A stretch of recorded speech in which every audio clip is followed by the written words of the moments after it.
Hello everyone, I'm Lizzie Driscoll and I'm a PhD researcher at the University of Birmingham in Professor Peter Slater's group. And my talk today is about the building blocks of battery technology, so inspiring the next generation of battery researchers. And I'm under the CAPMAP project and I'm working on the education and public engagement activities for this project. So my talk today, I'm going to give a general overview of some of our education resources and what we've been doing with the school students up to undergrads and beyond to sort of the wider public.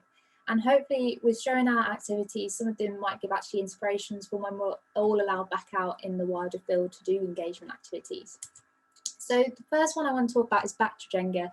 And some of you might have seen me spamming on the social media networks in talking about this resource. So what actually is it? So it's in the name. So we've taken a standard garden JENGA set and we've adapted it to look like an archetypal lithium-ion battery. So we've on one electrode, the purple one, on the left-hand side, you'll see we're representing the lithium cobalt oxide, whilst on the right-hand side, it's the graphite. And we've also included our current collectors too. And so the reason for actually going down this approach and actually creating the resources, not many resources are actually available in understanding the lithium-ion batteries and how they work, and also just kind of showing the structure in the layered system, such as how JENGA is perceived.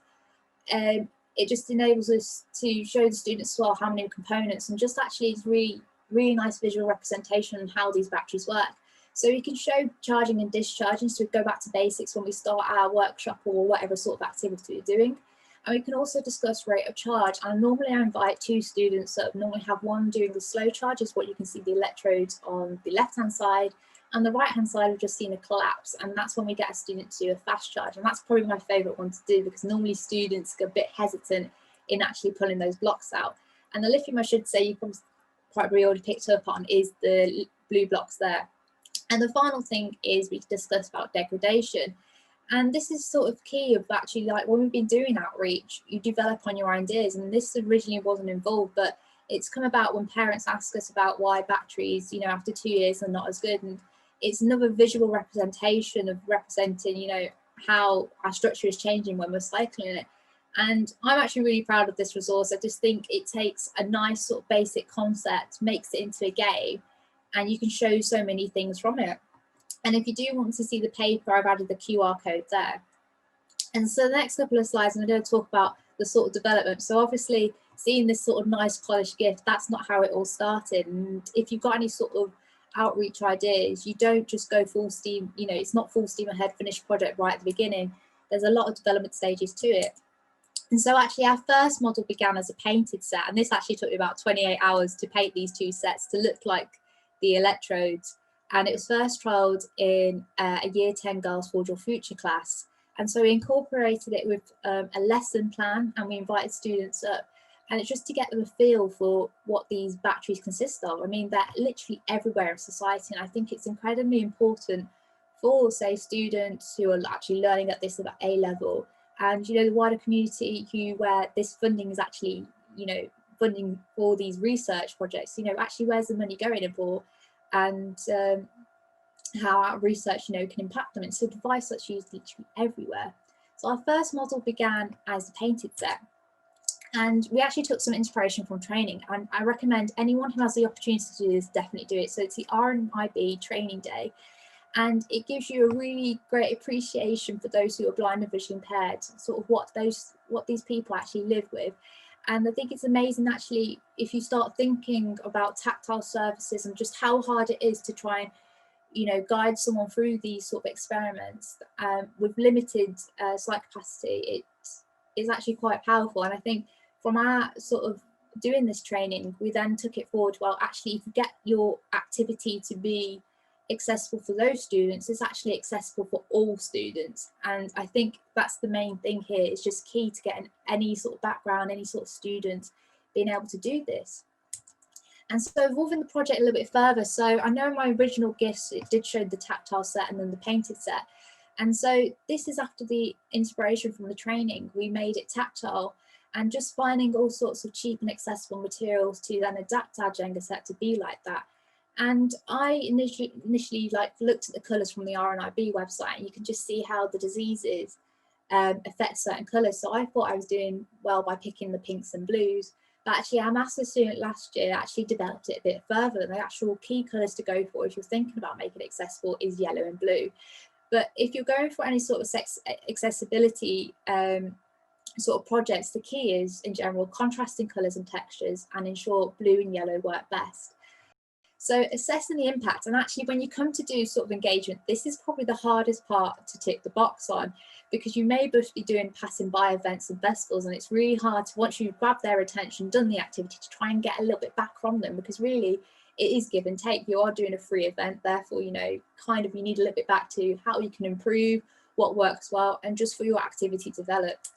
So assessing impact, so for the battery Jenga paper, I looked at word response charts and also the Likert scale. So always whenever you're doing surveys, make sure you have a neutral option.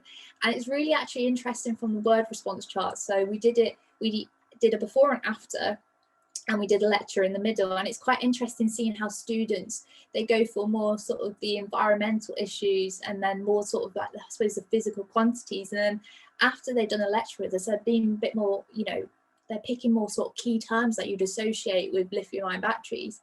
And I think this is quite nice with our sort of bar chart, just kind of, it is based on just their thoughts on what if they thought it was useful, and it shows actually, you know, they really enjoyed the activity. And obviously university students, where this battery technology is a module for chemistry students, they found it most useful. And speaking to some teachers from this, and I think it's amazing just how this project keeps on giving. If we wanted to go down like sort of the ethic approval, we could actually look into an assessment standpoint, but this is just necessarily in thought. So if you're thinking about doing this, there's many different ways of collecting feedback, and it depends on what you're up to. And I think as well, when we published this too, the response has been absolutely phenomenal. So it got picked up in many news firms, as well as like the American Ceramic Society. I really liked, as well as being punny in my own paper, I liked their pun as well, with them blocking your learning potential.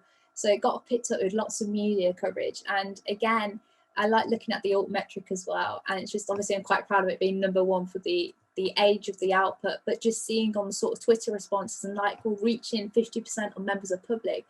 And even though if it is on just Twitter, like being actually myself and Pete Slater, how we're getting contacted directly to kind of support this side of things, because electrochemistry is found to be quite challenging for school students, and also the fact that there's limited resources to explain the rechargeability of these batteries whilst they're pretty much everywhere in our society.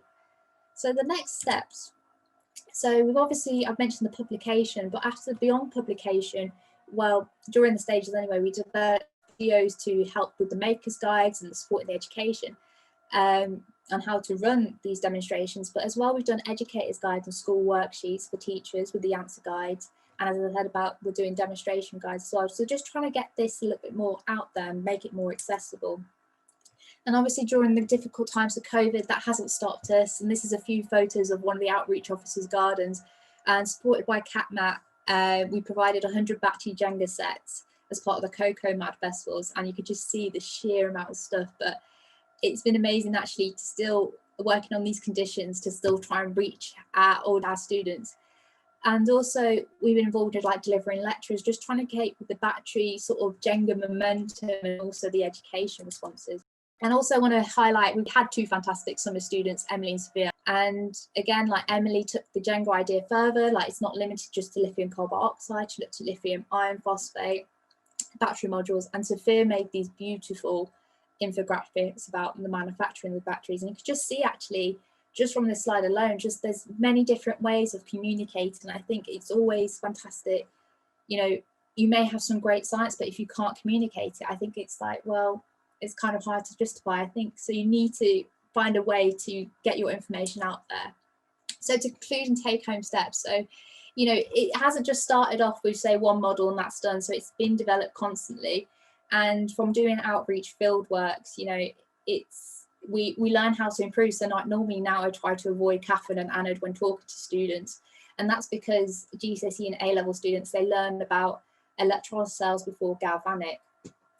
And feedback is very useful, it ties in with the first point. And I think it is really enjoyable to interact with students, and it is quite, once that sort of light bulb clicks for them, I think it's quite rewarding for yourself. And I always say, really with outreach, it shouldn't be a tick box exercise. I think if you're not passionate about it, it won't show. And I think you need that enthusiasm when, you know, in trying to inspire the next generation. So quick acknowledgements, obviously, my supervisor Pete and Paul, Emma's group have been fantastic. And I just want to highlight actually here on the right hand side, the lithium shuttle project. So that's our second resource we made. It's human battery demonstration that also shows the electrolyte, the external circuit, and also Pete Slater as a solid electrolyte interface. I'd like to thank the funding with the University of Birmingham, with the School of Chemistry Scholarship, Green Heart Festival, and CapNat Relive and Nextro for supporting our factory antics. So thank you for listening. If you do have any questions, feel free to drop me a line. And as well, beyond this talk, feel free to contact me via email, via Twitter, and also check out our group's website. So thank you very much for listening, and hopefully I might have inspired some of you when we're allowed back out to take up some outreach work.